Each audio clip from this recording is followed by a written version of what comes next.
Hello ஐ friends. Last எபிசோடில் யங்ஸில் ராணியை பார்த்து பேசின பேசுக்கு ராணி கன்னத்துலேயே அவளை நல்லா அரைஞ்சிருப்பாங்க. ஸோ இப்போ அவள் கண்ணம் நல்லா காயமாக இருக்குது. ஆனால் இந்த நிலைமையில் அரசர் அவளோட அறைக்கு இன்றைக்கி நைட்டு வரதா சொல்லியிருக்காங்க போல். ஸோ அதை கேட்டுட்டு கோட்லேடியும் அங்கே யங்ஸில் பார்த்துட்டு அரசர் இன்றைக்கி வாரேன்னு சொல்லியிருக்காங்க. நான் வேணும்னா அடுத்த முறை வர சொல்லவான்னு சொல்லும்போது, எதுக்கு அரசர் வரட்டும், அரசருக்கு தேவைப்படுறப்போ காங்பெயின் சேவை செய்கிறதுல தப்பு கிடையாதேன்னு சொல்கிறான். ஏன்னா ராணி இவளை அடித்ததை அரசர்கிட்ட காட்டணும்னு சொல்லிட்டு அந்த காயத்தோடு வச்சுட்ருக்கான். ஸோ அப்படியே கொஞ்ச நேரத்தில் இவளோட கோட்லேடி அடிக்கடி மார்க்கெட்டுக்கு போயிட்டு இவளுக்கு தேவையான மேக்கப் ஐட்டம்ஸ்லாம் வாங்கிட்டு வருவாங்க போல். அதாவது அரசர் இவள் பக்கத்துலேயே இருக்கணுங்கிறதுக்காக. ஸோ அப்படியே கொஞ்ச நேரத்தில் சரி அங்கே வர சொல்லியிருப்பா போல். ஸோ அவளும் வந்து கன்னத்தில் இருக்கிற காயத்தை பார்த்து என்னாச்சுன்னு சொல்லி கேட்கும்போது, அங்கே இருக்கிற கோட்லேடி அரசருக்கு காங்பெயினாக இருந்தால் இந்த நிலமை அப்படின்னு சொல்கிறா. இங்கே இருக்கிற யங்ஸிலும் ராணியோட பணிப்பெண்ணாக இருந்ததுனால ராணியை பற்றியும் உனக்கு எல்லாமே தெரியும். இப்போ நம்ம காங்பெயினாக இருக்கிறதுனால அவங்க நம்மளை என்னன்னாலும் பண்ணலாம். ஆனால் நீயும் நானும் ஒன்றா இருந்தால் அவங்களால எதுவுமே பண்ண முடியாது. உன்னோட முடிவு என்னன்னு சொல்லி கேட்கா. கூட இருக்கிற கோட்லேடியும் இங்கே அரண்மனையில் இருக்கிற எல்லாருக்குமே தெரியும் அரசருக்கு ராணியை விட காங்பெயின் யங்ஸின் மேலே தான் பார்வை அதிகம்னு சொல்லிட்டு உன்னோட முடிவை நீ தெளிவாக எடுத்தால் நல்லா இருக்கும்னு சொல்லும்போது அவளும் கொஞ்சம் குழம்பி போயிட்டான். ஸோ அப்படியே கொஞ்சம் நேரத்தில் தனியாக மீட் பண்ணி ஒரு நாள் நைட்டு அரசருக்கு சேவை செஞ்சு அரண்மனையில் பின்னாடி ஒரு அறையில் தனியாக உன்னோட வாழ்க்கை முடிஞ்சிடக்கூடாது. ஸோ நாங்கள் சொன்னதை நல்லா யோசித்து முடிவெடுன்னு சொல்லும்போது நல்லா யோசித்து பார்க்கா. அவளுக்கு ராணி தான் வேணும்னு சொல்லிட்டு ராணியோட பணிப்பெண்ணுடைய போட்டுக்கிட்டு ஸ்டேட்டாக ராணியோட அரண்மனைக்கு தான் போகிறா. ஸோ ராணியை மீட் பண்ணி நான் உங்களுக்கு ப்ராமிஸ் பண்ணியிருக்கேன், நான் இந்த இடத்துக்கு வரும்போது நான் உங்கள் கூட தான் எப்போவுமே இருப்பேன், நான் எப்பவும் உங்கள் கூட தான் இருக்கணும்னு ஆசைப்படுறேன், உங்களோட பணிப்பெண்ணாக தான் இருக்கணும். அரசர் என்னை எடுத்துக்கிட்டது என்னோட தப்பு இல்லைன்னு நீங்கள் சொல்ல தானே செஞ்சீங்க, நான் இங்கேயும் உங்களுக்கு பணிப்பெண்ணாக வேலை பார்க்கன்னு சொல்லிட்டு அவள் கெஞ்சிட்டு இருக்கா. ஆனால் ராணி கொஞ்சம் கூட அசரவே இல்லை. வெளியே இருக்கிற கொட்லேடியெல்லாம் வர வச்சுட்டு எல்லாரும் என்ன பண்ணிட்டு இருக்கீங்க, அரசருக்கு சேவை செஞ்ச பொண்ணை எதுக்கு இந்த இடத்துக்கு இப்படி வர வச்சுருக்கீங்க, இதெல்லாம் அரசர்கிட்ட போய் சொல்லி நான் அரசர்கிட்ட திட்டு வாங்கணும்னு பார்த்துட்டு இருக்கீங்களா, அவளை இந்த இடத்துலேருந்து கூட்டிகிட்டு போங்கன்னு சொல்லிட்டு அவளை கொஞ்சம் கூட கண்டுக்கிடாமல் அந்த இடத்துலேருந்து வெளியே அனுப்பி வச்சுட்டாங்க. அவளும் என்னை நீங்கள் கைவிட்டுட்டீங்க, எதுக்கு இப்படி பண்ணிட்டீங்கன்னு சொல்லிட்டு வெளியே நின்று கத்தும்போது கூட இருக்கிற ஹெட் கோட் லேடி தான், ராணி இதெல்லாம் பண்ணவே இல்லை, அரண்மனையில் நீ எப்படி வாழணுங்கிறதுக்காக தான் உன்னை இப்படி பண்ண வச்சுட்டு இருக்காங்க, ஸோ உன்னோட இடத்துக்கு போன்னு சொல்லி அவளை அனுப்பி வைக்காங்க. கூடவே அரசரோட ஹெட் கோட் லேடியும் மீட் பண்ணி செய்கிறாங்க பார்த்துக்கிட்ட சொல்லி கொஞ்சம் வார்ன் பண்ணி விடுறாங்க. ஆனால் இப்போ செய்கிறாங்க என்ன திங்க் பண்ணுறாங்கன்னா, ஒரு பக்கம் யங்ஸில் ஒரு விதமாக பேசிகிட்டு இருக்கா, இங்கே ராணி நம்மளை ஏற்றுக்கிறதா இல்லை, நம்மளோட வாழ்க்கை இந்த அரண்மனை பின்னாடியே முடிஞ்சிருமோன்னு சொல்லிட்டு இப்போ அரசரோட ஹெட் கோட் லேடியை தனியாக மீட் பண்ணி என்னோட வாழ்க்கை இங்கே அரண்மனைக்கு பின்னாடி இருக்கிற அறையிலே முடிஞ்சிடக்கூடாது, ஸோ நானும் அரசரை மீட் பண்ணுறதுக்கு நீங்கள் தான் எனக்கு ஹெல்ப் பண்ணணும்னு சொல்லி கேட்கா.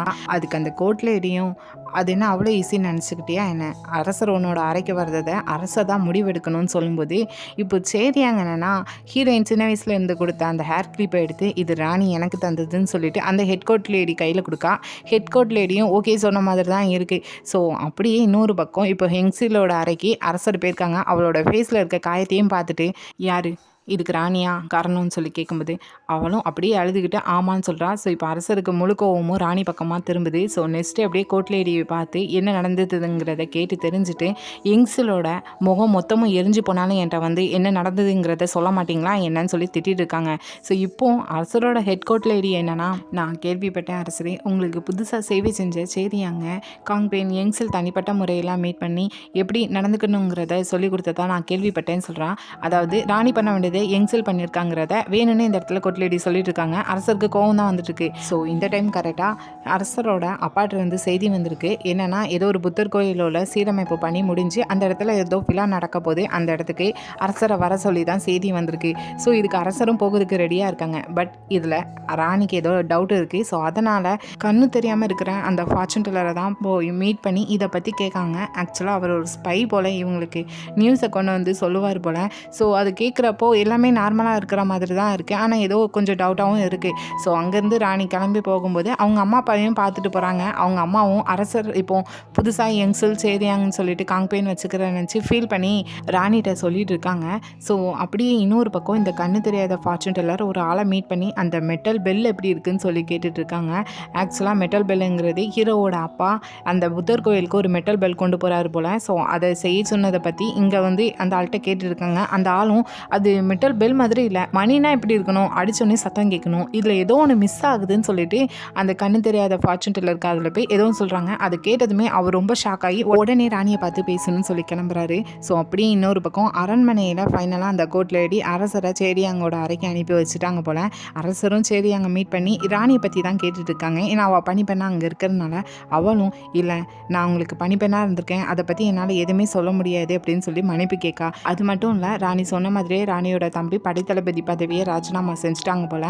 ஸோ அன்னைக்கு ராணி கொஞ்சம் கவலையில் இருந்தாங்கன்னு சொல்லும்போது கவலைப்பட்டாலான்னொடனே ராணி அதை பற்றி உன்கிட்ட பேசினாலான்னு சொல்லி கேட்காங்க. இல்லை அவங்கள பார்க்குறப்போ எனக்கு புரிஞ்சிச்சின்னு சொல்கிறான். இப்போது அரசர் என்னென்னா இன்னும் ராணியோட தம்பி 2 பேர் ராணியோட அரண்மனைக்கு போய் பார்த்து பேசிட்டு வந்துட்டு தானே இருக்காங்க. அவங்க என்ன பேசுகிறாங்கன்னு சொல்லிட்டு இப்போ சேரியாங்க்கு கேட்கும்போது, இப்போ சேரியாங்க்கு அரண்மனையில் ஒரு நல்ல இடம் வேணும், அதுக்கு அரசர் வேணும். ஸோ அதனால் மாதத்தில் 2 முறை என்னோட அரண்மனைக்கு வந்துட்டு போகிறதா இருந்தால் நான் கண்டிப்பாக ராணி என்ன பண்ணுறாங்கிறத உங்கள்கிட்ட சொல்கிறேன்னு சொல்கிறான். இதுக்கு அரசரும் சம்மதிக்காங்க. ஸோ அப்படியே நெக்ஸ்ட் டே அந்த புத்தர் கோயிலில் நடக்கிற விழாக்காக அரசரும் ராணியும் அரண்மனை பாதுகாவலரோட அங்கே போகிறாங்க. கூடவே ஹீரோவோட அப்பாவும் அந்த மெட்டல் பெல்லோட அந்த இடத்துக்கு வராங்க. இப்போவும் அரசருக்கு என்னென்னா தன்னோட அப்பா தான் மேலே வச்சுருந்த கோவம் கொஞ்சம் கொஞ்சமாக குறையுது. அதனால தான் புத்தர் கோயிலுக்கெலாம் வர சொல்லியிருக்காங்கன்னு சொல்லி திங்க் பண்ணிகிட்டு இருக்காங்க. கரெக்டாக இன்னொரு பக்கம் அந்த கோவிலோட வாசலில் கண்ணு தெரியாத அந்த ஃபார்ச்சூன் டெல்லரும் ராணியை பார்த்து பேசணும்னு சொல்லி நின்றுட்டு இருக்காங்க. அவரை உள்ளே விடலை. இப்போது ராணியோட தம்பி இதை கவனிச்சிருக்காங்க. ஸோ போய் என்னன்னு கேட்டு ஸ்ட்ரெயிட்டாக ராணியையும் அவங்கள பார்த்து பேசுறதுக்காக கூட்டிகிட்டு வராங்க. அவரும் சொல்கிறாரு அது மெட்டல் பெல் கிடையாது, அரசரை கொல்றதுக்காக கொண்டு வந்திருக்கிற இரும்பு ஆயுதம்னு. இதை கேட்டதுமே ராணியும் அரசரை காப்பாற்றுறதுக்காக அரசரை பார்க்கறதுக்காக ஓடுறாங்க. அங்கே கரெக்டாக அங்கே அரசரோட அப்பாவும் அந்த பாக்ஸை ஓப்பன் பண்ணி கையில் அந்த இரும்பு ஆயுதத்தை எடுக்காங்க. ராணியும் பக்கத்தில் போயிட்டாங்க. இப்போ அரசரை பார்த்து அந்த இரும்பு ஆயுதத்தை வீசும்போது ராணியும் அரசருக்கு எதுவும் ஆகக்கூடாதுன்னு சொல்லிட்டு அரசரை காப்பாற்ற போய் அந்த இரும்பு ஆயுதம் ராணியோட முதுகை கிழிச்சிட்டு போயிருது. ஸோ சுற்றி இருக்கிற காவலர்கள் எல்லாருமே சண்டை போடுறாங்க. அதில் ஒரு சிலவங்க ஹீரோவும் எல்லாத்தையும் ஸ்டாப் பண்ணிட்டு இதெல்லாம் செய்கிறதுனால உங்களுக்கு என்ன நடக்க போகுது அப்படின்னு சொல்லும்போது இதுக்கு அரசரோட அப்பாவும் சுத்தமாக கண்டுக்கிடலை. போங்க இங்கேருந்து கிளம்புங்க, நான் மற்றதை நான் இங்கே ஈவெண்ட் பார்த்துக்கிட வேண்டியது இருக்குன்னு அசால்ட்டாக பேசுகிறாரு.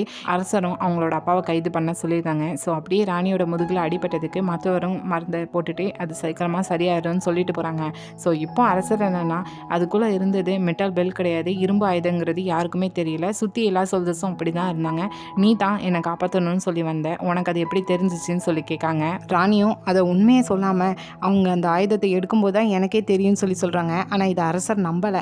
ஸோ அப்படியே இப்போ ஹீரோட அப்பாவுக்கு எப்படி அந்த இரும்பு ஆயுதம் கைக்கு வந்துச்சு, இது சாதாரணமாக அவருக்கு கிடைச்சிருக்காது, இதுக்கு யாரோ ஹெல்ப் பண்ணியிருக்காங்கன்னு சொல்லிட்டு அவர் அப்பா கூட இருந்த 2 பேரை பிடிச்சி வச்சுட்டு தண்டனை கொடுத்து கேள்வி கேட்டுட்டு இருக்காங்க.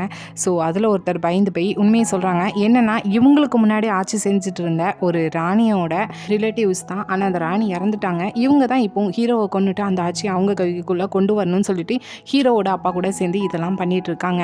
ஸோ இது ஹீரோவுக்கு புரிஞ்சதுமே ஸ்ட்ரெயிட்டாக அவங்க அப்பாவை தான் போய் பார்க்காங்க. எதுக்காக இப்படி பண்ணிட்டு இருக்கீங்க, நான் இப்படி மாறினதுக்கு காரணமே நீங்கள் தான், ஆனால் நீங்கள் என்ன கொல்லணும்னு சொல்லி ட்ரை பண்ணிட்டு இருக்கீங்கன்னு சொல்லும்போது இல்லை ஃபஸ்ட்டு நீ வேறு மாதிரி இருந்த, அதுக்கு தான் நான் ஆசைப்பட்டேன், ஆனால் நீ இப்படி மாறுவேன்னு தெரிஞ்சிருந்தா கண்டிப்பாக உன்னை நான் பிள்ளையாக பெற்றிருக்கவே மாட்டேன்னு சொல்லிட்டு கோவத்தோட பேசி ஹீரோவை அடிக்காங்க. ஹீரோவும் இனி வாழ்நாள் முழுதும் இங்கே தான் நீங்கள் கைதியாக இந்த அரண்மனையில் தான் ஒரு இடத்துல இருக்க போகிறீங்கன்னு சொல்லிட்டு அங்கேருந்து ஸ்ட்ரெயிட்டாக யங்ஸலோட அறைக்கு தான் இப்போ அரசர் போகிறாங்க. அங்கே யங்ஸலும் அரசர் வர்றதுக்காக வெயிட் பண்ணிட்டு இருந்திருப்பான்னு நினைக்கிறேன். ஸோ இப்போ அரசரை பார்த்துட்டு இப்போ ராணி உங்களை தனிமையில் விட்டுட்டாங்க தானே, ஆனால் நான் உங்களை பார்த்துக்கிறேன்னு சொல்லி கையை பிடிச்சிக்கிடுறான். அதுக்கு அரசரும் ஆமாம் அவனால தான் முடியும்னு சொல்லிட்டு அந்த கையை ரிட்டன் எடுத்துக்கிறாங்க. பட் இவளுக்கு அரசர் இப்போ என்ன மாதிரி நிலைமையில் இருக்காங்கிறது தெரியுது. ஸோ அறைக்கு வெளியே இருக்கிற எல்லா கோட் லேடிஸையும் வெளியே போக சொல்லிட்டு அந்த அறையும் க்ளோஸ் பண்ணிவிட்டு இவள் வெளியே உட்காந்துக்கிடுறான். இப்போ இங்கே வெளியே யாருமே இல்லை, நீங்கள் போதும்னு சொல்கிற வரைக்கும் நான் வெளியவே இருக்கேன்னு சொல்லும்போது இப்போ அரசர் சுற்றி யாரும் இல்லைன்னு தெரிஞ்சதும் அறைக்குள்ளே தனியாக உட்காந்து ரொம்ப கதறி அழுதுட்டு இருக்காங்க. ஸோ அப்படியே நெக்ஸ்ட் டே அரசவையில் இப்போ அரசர் என்ன அங்கே இருக்கிற அமைச்சர்கிட்ட நேற்று நடந்த பிரச்சனையை பற்றி தான் பேசுகிறாங்க. கூடவே இப்போ என்னை காப்பாற்ற போய் ராணிக்கும் இப்போ அடிபட்டுட்டு கண்டிப்பாக இதை வச்சு எல்லாருமே நானும் என்னோட அப்பாவும் சேர முடியாதுங்கிற மாதிரி வதந்தி பரப்புவாங்க. ஸோ இதை அடிப்படையாக கொண்டு ராணியோட பதவி நீக்கத்தை பற்றி நம்ம பேசலாம் அப்படின்னு சொல்லி சொல்கிறாங்க. ஸோ இதை கேட்டதுமே ராணியோட 2 தம்பிங்களுக்கும் பெரிய ஷாக்காக இருக்குது. இது ராணிக்கும் இந்த நியூஸ் போகுது. ஆனால் ராணி என்னென்னா அரசரை காப்பாற்றினதுனால ராணியோட செல்வாக்கு கூடும், வரும். அதனால தான் அரசர் இதெல்லாம் பண்ணுறாங்கிறது ராணிக்கும் புரியுது. ஆனால் ராணியோட 2 தம்பியும் அங்கே வந்து நின்றுக்கிட்டு அரசருக்கு அறிவு இல்லாமல் போயிட்டுன்னு நினைக்கிறேன், உங்களை போய் பதவி நீக்கம் பண்ணணும்னு சொல்லி பேசிட்டு இருக்காருன்னு சொல்லி திட்டிட்டு இருக்காங்க. அப்போமா ராணி என்னன்னா அரசரை என்ன சொல்லி பேசுகிறங்கிறத பார்த்து பேசுன்னு தான் சொல்லிட்டு இருக்காங்க. இந்த டைம் கரெக்டாக ராணியோட பதவி நீக்கத்தை கேள்விப்பட்டு சேரியாங்கும் ராணியை பார்த்து பேசணும்னு சொல்லிட்டு அங்கே வரான். அங்கே ஆல்ரெடி அவங்க 2 பேரும் பேசிட்டு இருக்கிறதுனால இவ வெளியவே நிற்கா. என்னன்னா அவங்க உள்ளே என்ன பேசுகிறாங்கிறத கேட்டுட்டு இருக்கா, ஏன்னா அரசர்கிட்ட போய் சொல்கிறதுக்காக. ஸோ இப்போ ராணி என்னன்னா கொஞ்சம் யோசிச்சு பாருங்க, அரசரோட அப்பா வீசின அந்த இரும்பு ஆயுதம் அரசர் மேலே பட்டிருந்தா அரசர் இறந்துருப்பார். என்னோட பையன் அரியணைக்கு ஏறியிருப்பான். ஆனால் அது அவ்வளோ ஈஸியாக அரசரோட அப்பா செய்ய விட்டுருக்க மாட்டார். ஸோ இதில் கொஞ்சம் யோசிக்க வேண்டிய விஷயமா இருக்குது. ஸோ இந்த இடத்துல அரசரோட அப்பாவுக்கு உதவி பண்ணது முன்னாள் ராணியோட உறவினராக இருக்க வாய்ப்பில்லை, சன்வாங்கனாக தான் இருக்கணும். ஏன்னா அவனோட கையில் தான் முப்படைகளும் இருந்துகிட்ருக்குன்னு சொல்கிறாங்க. ஆக்சுவலாக சன்வாங்குங்கிறது அரசரோட மூத்த அண்ணன் போல். ஸோ அது கூட பிறந்த அண்ணனா என்னங்கிறது தெரில. இதான் அரசரோட அப்பாவுக்கு ஹெல்ப் பண்ணியிருக்கணுங்கிறத ராணி ஒரு கெஸ்ஸிங்கில் தான் சொல்லிட்டு இருக்காங்க. கூடவே தன்னோட தம்பிங்களை பார்த்து இதில் என்ன நடக்குங்கிறத நீங்கள் தான் கண்டுபிடிச்சி என்கிட்ட சொல்லணும்னு சொல்லிட்டு இருக்கும்போது இதெல்லாம் வெளியே நின்று சேரியாங்க எல்லாம் ஒட்டு கேட்டுட்டு இருக்கா. ஸோ இதை கரெக்டாக கூட இந்த கோட்லேடி கவனிக்காங்க. ஸோ ராணி உங்களை பார்க்குறதுக்காக சேரியாங்க வந்திருக்காங்கன்னு சொல்லும்போது ராணியும் நான் இன்னும் பதவி நீக்கம் செஞ்சு வெளியே போகல, நீ இதே நினச்சி கவலைப்பட வேண்டாம், இங்கேருந்து கிளம்பி போன்னு சொல்கிறாங்க. ஆனால் அவள் போகவே இல்லை, ராணியை பார்த்து பேசிட்டு போவேன்னு சொல்லிட்டு தான் இருக்கா. ராணியும் என்ன வேணும், நான் தான் உன்னை போக சொல்லிட்டேன் தானேன்னு சொல்லும்போது அவளும் இல்லை ஃப்யூச்சரில் நான் அரசருக்கு சேவை செய்கிறதா இருந்தால் அதை நான் இஷ்டப்பட்டு செய்ய மாட்டேன்னு சொல்லும்போது இப்போ நீ செஞ்சதுக்கெலாம் நான் உன் மேலே எதுவும் பழி போட்டேன்னா இதை ஏன் என்கிட்ட வந்து சொல்லிட்டு இருக்க, இல்லை நான் பழையபடி உங்களுக்கு பணிப்பெண்ணாக இருந்து உங்கள் பக்கத்தில் எப்பவும் இருக்கிற மாதிரி இருக்கணும்னு ஆசைப்பட்றேன், அதுதான் எனக்கு வேணும், நான் கொஞ்சம் கூட மாறவே இல்லைன்னு சொல்லிட்டு அவள் நடிச்சிட்டு இருக்கும்போது ராணியும் அவளை பார்க்காங்க. இல்லை நீ முழுசாக மாறிட்டேன், இங்கேருந்து கிளம்புன்னு சொல்லிட்டு அவளை அனுப்பி வச்சுருந்தாங்க. இவளும் என்னடா ராணி ஸ்டேட்டாகவே இப்படி சொல்கிறாங்கன்னு தான் ஃபீல் ஆகுது. ஸோ அப்படியே ராணி இப்போ 4 இளவரசர்கள் படிச்சிருக்கதா பார்க்கறதுக்காக தான் போகிறாங்க. ஸோ இப்போ யங்ஸலோட பையன் ஃபஸ்ட்டு இந்த மாதிரி இல்லை நல்லாவே படித்து எழுத ஆரம்பிச்சிட்டான். ராணி இதை பார்த்துட்டு நீ நல்லா படிக்க ஆரம்பிச்சிட்டேன் எப்படின்னு சொல்லி கேட்கும்போது அந்த குட்டி பையனும் அரசர் தான் நான் ஒவ்வொரு புக்கையும் ரீட் பண்ணி படித்து முடிக்கும்போது எனக்கு ஏதாவது தருவேன்னு சொல்லியிருக்காங்க, என்னை நல்லாவே பாராட்டினாங்க, எனக்கு ஸ்நாக்ஸ்லாம் வாங்கி தந்தாங்கன்னு சொல்லிட்டு இருக்காங்க. பட் ஹீரோயினுக்கு பிறந்த 3 பசங்களும் அதை கவனிச்சுட்டு அப்பா உனக்காக அதெல்லாம் செஞ்சாங்களா என்னன்னு சொல்லி ஏக்கமாக கேட்டுட்டு இருக்காங்க. ஹீரோயின் இது கவனிச்சிட்டு இருக்காங்க. இந்த டைம் கரெக்டாக இதே இடத்துக்கு ராணியை பார்த்து பேசணும்னு சொல்லிட்டு அரசர் வந்திருக்காங்க. ஸோ 2 பேரும் தனியாக தான் பேசுகிறாங்க.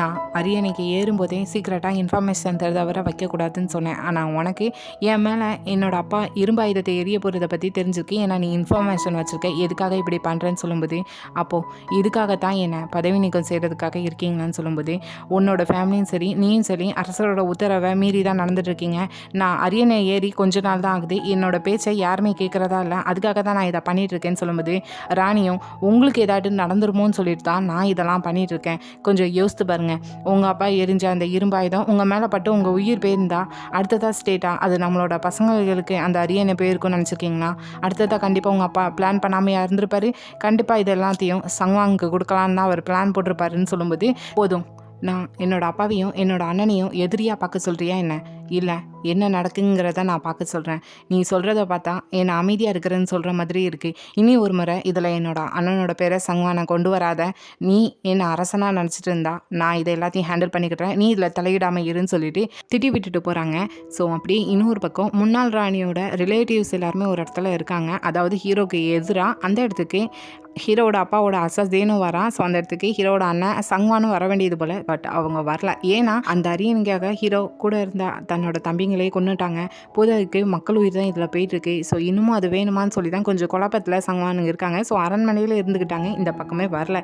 ஸோ இவங்க எப்போ என்ன டிசைட் பண்ணுறாங்கன்னா ஆல்ரெடி ஹீரோவோட அப்பா இப்படிலாம் ஏதாட்டும் நடந்துச்சுன்னா அதுக்கு பிளான் வேறு போட்டு வச்சுருக்காரு போல். ஸோ இவங்களுக்குள்ளே ஏதோ அரச உத்தரவு விட்ட கையெழுத்து போட்ட ஒரு பேப்பர் இருக்குது, அதை அரண்மனைக்குள்ளே அனுப்பணும்னு சொல்லி பேசிகிட்டு இருக்காங்க. ஸோ இந்த டைம் அதில் இருக்கிற இன்னொருத்தர் என்னென்னா இப்போ யங்ஸுக்கு அடிக்கடி இந்த மேக்கப் ஐட்டம்ஸ் கொண்டு போவாங்களா, ஸோ அந்த கோட்லேடியை தனியாக மீட் பண்ணி இது அரண்மனையில் இருக்கிற சங்வானோட கோட்லேடிகிட்ட கொடுக்கணும் அப்படின்னு சொல்கிறாங்க. இதை கொடுத்தா எனக்கு என்ன கிடைக்க போகுது, இதில் என்ன இருக்குதுன்னு சொல்லிட்டு அவங்க யதார்த்தமாக கேட்கும்போது இப்போ அவங்க என்னென்னா ஒரு கோல்டு ரிங்கை கொடுக்காங்க. ஸோ அதை பார்த்ததுமே சரி நான் கொடுத்துருதேன்னு சொல்லிட்டு அந்த லெட்டரில் என்ன இருக்குதுன்னு தெரியாமல் அதை வாங்கி கொண்டு போய் கொடுக்கறதுக்காக அவங்க வாங்கிக்கிறாங்க. ஸோ அப்படி இன்னொரு பக்கம் ராணி என்ன பண்ணுறாங்கிறத கண்காணிக்கிறதுக்காக அடிக்கடி ராணியோட ராணியோட அரண்மனைக்கு சேரியாங் போயிட்டு வந்துட்டுருக்கா. ஸோ இப்போ என்னென்னா ராணிக்காக ஏதோ கஞ்சி செஞ்சு கொண்டு வந்திருக்கேன் உங்களுக்கு பிடிச்சது அப்படின்னு சொல்லும்போது ராணியும் கொண்டு வான்னு சொல்லிட்டு அதை வாங்கிக்கிறாங்க. கூடவே நான் எப்பவும் போல் உங்களோட பணிப்பெண்ணாக இருக்கிறதுக்கு தான் ஆசைப்படுறேன்னு சொல்லும்போது ராணியும் இதை கவனிச்சுட்டு சரி நான் சொன்னதை மட்டும் எனக்காக செய், அரசர் உன்னோட அறைக்கு வரும்போது அரசர் என்ன யோசிக்காருங்கிறத என்கிட்ட நீ சொல்லணும், சொல்ல முடியுமா கேட்கும்போது சேரியாங்கும் அப்போ நான் பழையபடி உங்கள் பக்கத்துலேயே க்ளோஸாக தான் இருப்பேன், அதுக்கு உங்களுக்கு சம்மந்தமானு சொல்லி கேட்கும்போது ராணிக்கு ஆனால் இவ எந்த நோக்கத்தில் கேட்காங்கிறது புரியுதான்னு தெரியல. சரின்னு சொல்கிறாங்க. ஸோ பதிலுக்கு அவளும் சரி நான் அரசரை பற்றி உங்கள்கிட்ட நான் சொல்கிறேன்னு சொல்லிட்டு அங்கேருந்து கிளம்பி போகிறான். ஸோ அப்படியே நைட் டைம் ஆனதும் மாதத்துக்கு 2 முறை இவளோட அறைக்கு வர்றதுக்கு இன்னைக்கு ஒரு நாள் போல் அரசரும் இவளோட அறைக்கு வந்து ராணியை பற்றி தான் கேட்காங்க. இன்னும் ராணியோட தம்பி 2 பேர் ராணியை பார்த்துட்டு இருக்காங்களா, அவங்க என்ன பேசுகிறாங்கன்னு சொல்லும்போது ஆமாம் பார்த்துட்டு தான் இருக்காங்க, ஒரு முறை கேட்டேன் சங்வாங்க பற்றி பேசிகிட்டு இருந்தாங்கன்னு சொல்லும்போது என்ன பேசுனாங்கன்னு தெரியல, மெதுவாக தான் பேசிக்கிட்டாங்க, சீக்ரெட்டாக பேசிக்கிட்டாங்கன்னு சொல்கிறாங்க. அரசரும் அதுக்கு மேலே கேட்கல, தூங்க போயிட்டாங்க, அவளும் தூங்கிட்டு தான் இருக்கா. ஆனால் அரசரை டச் பண்ணலான்னு சொல்லி ட்ரை பண்ணா. ஸோ டச் பண்ணால் ஏதாவது தப்பாக மாறிடுமோ அப்படின்னு சொல்லிட்டு டச் பண்ணாமல் இருக்கா. இந்த டைம் நல்லா தூங்கிட்டு இருக்கிற அரசருக்கு கனவுல ஆல்ரெடி அவங்களோட தம்பியை கொண்டிருப்பாங்க தானே, அந்த சீன் ஞாபகம் வருது. ஸோ கூடவே அவங்க அப்பா ஹீரோவை மிரட்டின எல்லா சீனும் ஞாபகம் வந்ததுனால இங்கே அரசர் தூக்கம் இல்லாமல் கண் முழிச்சிருக்காங்க. இவ பக்கத்தில் பார்த்து தண்ணி கொடுத்து அரசரை தூங்க வைக்கா. அரசர் இப்போ அவளை பார்த்துட்டு நீ தூங்கலையா என்னன்னு கேட்கும்போது இந்த நிலா வெளிச்சத்தில் நான் உங்களை இப்படி பார்த்துட்டு இருக்கிறதே போதுங்கிற மாதிரி ஒரு ஆக்டிங்கை போட அரசரும் இதை பார்த்துட்டு ஃபஸ்ட்டு ராணியோட வீட்டில் வேலைக்கார பொண்ணாக இருந்தேன், அதுக்கப்புறம் ராணிக்கு பணிப்பெண்ணாக மாறினேன், இப்போ என்னோட தயவு பெற்று இந்த இடத்துல இருக்கேன், இது உனக்கு போதாது தானே அப்படின்னு சொல்லும்போது ஆனால் உங்களோட பார்வை என் மேலே இருந்ததே கிடையாது அரசே அப்படின்னு சொல்லும்போது இப்போ அரசர் என்னன்னா அவளை பார்த்து உன்னோட ஒரு கால் ராணியை பார்த்தும் இன்னொரு கால் என்னை பார்த்தும் இருக்கக்கூடாது, எனக்கு உண்மையாக தான் இருக்கணும்னு சொல்லும்போது அதுக்கு நீங்கள் என்னை நம்பணும் அரசேன்னு சொல்லும்போது உன்னை நான் முழுசாக நம்புகிறேன், ஆனால் பதிலுக்கு நீங்கள் என்ன எனக்கு தருவீங்கன்னு கேட்கும்போது என்னையும் உனக்கு தரேன் அப்படின்னு சொல்லி அன்றைக்கி நைட் 2 பேரும் ஒன்றா தான் ஸ்டே பண்ணுறாங்க. ராணி என்னெல்லாம் செய்கிறாங்கிறத கண்டுபிடிக்கிறதுக்காக அரசர் இப்படி செஞ்சுட்டு இருக்காங்க. ஆனால் இன்னொரு பக்கம் இதே நேரம் ராணியை பார்த்தோன்னா ராணிக்கு நல்லாவே தெரியுது அரசர் இவளோட அறைக்கு தான் போயிருக்காங்கிறது. ஸோ உள்ளுக்குள்ளே கவலை இருந்தாலும் வெளியே அதை காட்டிக்கிறது கிடையாது. ஸோ அப்படியே மறுநாள் பார்த்தோன்னா ராணியை இங்கே சேரியாங்க மீட் பண்ணா. ராணியும் சேரிங்க பார்த்தோன்னே நேற்று அரசர் உன்னோட அறைக்கு தானே வந்தார், அவர் எதையும் நினச்சி கவலைப்பட்டுட்டு இருந்தாரான்னு சொல்லி கேட்கும்போது சேரியாங்கும் அப்படிலாம் இல்லை, நல்லா ரெஸ்ட் எடுத்து தூங்க தான் செஞ்சாருன்னு சொல்கிறா. ஸோ ராணியும் சரி நீ பிறந்து கிளம்பி போகலான்னு சொல்கிறாங்க. ஸோ அரசர் கேட்டது ராணி என்னெல்லாம் செய்கிறங்கிறது, ஆனால் ராணி கேட்குறது அரசர் எப்படி இருக்காங்கிறத பற்றி மட்டும்தான். ஸோ இந்த டைம் கரெக்டாக ராணியோட 2 தம்பியும் இப்போ பேசுறதுக்காக வராங்க. என்னென்னா மிங் நாட்டிலேருந்து ஒரு தூதர் வராங்க. அந்த தூதர் வந்தால் ராணியோட அரண்மனையில் தான் அதுக்கான ப்ரிப்பரேஷன்லாம் பண்ணணும் போல். ஸோ இந்த மாதிரி டைமில் ராணியோட பதவி நீக்கத்தை பற்றி பேசுகிறது ரொம்பவே கஷ்டம். ஸோ அது அப்படியே முடிஞ்சு போயிரும்னு சொல்லிட்டு அவங்க தம்பி 2 பேரும் ராணிகிட்ட பேசிகிட்டு இருக்காங்க. ராணியும் சரி இது அரசவையில் இதுக்கு கொஞ்சம் ப்ரெஷர் கொடுங்க, அப்போ தான் அரசர் இதை அப்படியே முடிச்சு விடுவாருன்னு சொல்லி விடுறாங்க. ஸோ அப்படியே அரசவையில் இதை பற்றி பேசிகிட்டு இருக்கும்போது இதையும் சொல்கிறாங்க. ஸோ இனி அதை பதவி நீக்கத்தை பற்றி பேசுகிறது ரொம்பவே கஷ்டமாகிறது. கூடவே அவர் இப்போ இங்கே தூதராக வர்றதுக்கு ரீசன் கூட அவங்க நாட்டில் நடக்கிற போருக்கு 10,000 குதிரைகள் கேட்டு தான் நம்மகிட்ட வருவாங்க. ஸோ அது நம்ம அரேஞ்ச் பண்ணி கொடுக்கறதுக்கு கொஞ்சம் டைம் ஆகும்னு சொல்லும்போது ஆக்சுவலாக அந்த தூதர் வந்து ஹீரோவோட அப்பாவுக்கு ரொம்ப ஃப்ரெண்டு போல். ஸோ அவங்ககிட்ட பேசினா சரியாக வரும்னு சொல்கிறாங்க. ஆனால் ஆல்ரெடி இங்கே ஹீரோக்கும் அவங்க அப்பாவுக்கும் தான் பிரச்சனையாக இருக்குது, ராணியை வச்சு பேசலான்னு சொல்லிட்டு ராணியோட தம்பிக்கு ஐடியா கொடுக்கும்போது சரின்னு சொல்லிட்டு அரசர் ராணியை பார்த்து மீட் பண்ணி பேச சொல்கிறாங்க. ராணியும் சரின்னு சொல்லிட்டு அரசரோட அப்பாவை பார்த்து நடந்த பிரச்சனையை சொல்கிறாங்க. ஸோ அதுக்கு அவங்களும் சரி அரசர் வர வேண்டிய இடத்துல எதுக்கு ராணி வந்திருக்கேன், ஒருவேளைக்கு இந்த ஜோசன் முழுவதும் மின் ஃபேமிலிக்கு சொந்தம் நினச்சிட்டு இருக்கீங்களா, இன்னும் நீங்கள் பார்த்த ரத்த கரைகள் போதாதான்னு சொல்லிட்டு கொஞ்சம் குத்தி கட்டுற மாதிரி பேசுகிறாங்க. ஸோ இந்த டைம் கரெக்டாக ஹீரோவே அந்த இடத்துக்கு வந்துருந்தாங்க. நீ வரதுக்கு முன்னாடி அவனை நான் வர சொல்லிட்டேன்னு சொல்லும்போது உங்களுக்காக நான் என்னப்பா செய்யணும்னு சொல்லிட்டு ஹீரோவும் கேட்காங்க. சாவு அதுதான் எனக்கு வேணும், நீ செஞ்சதுக்கெல்லாம் நீ சாகணும், நீ அரசனாகவே கூடாது, அதுதான் நான் ஆசைப்படுறேன்னு சொல்லிட்டு திட்டி விடுறாங்க. கூடவே இப்போவும் ஹீரோயின் என்னன்னா ஆல்ரெடி ராணி என்கிட்ட சொல்லிட்டா அவளுக்கு என்ன உதவி வேணுங்கிறத, அவள் இந்த ஜோசன் மக்களுக்காக செய்ய சொல்லியிருக்கா. ஸோ நான் அவங்களுக்காக நான் அதை செய்கிறேன், வர சொல்லுங்கள் அந்த தூதரை அப்படின்னு சொல்லிட்டு போகிறாரு. ஸோ இந்த வீடியோ பிடிச்சிருந்தா லைக் பண்ணுங்கள், ரொம்ப பிடிச்சிருந்தா சப்ஸ்கிரைப் பண்ணுங்கள். Thank you, bye bye friends.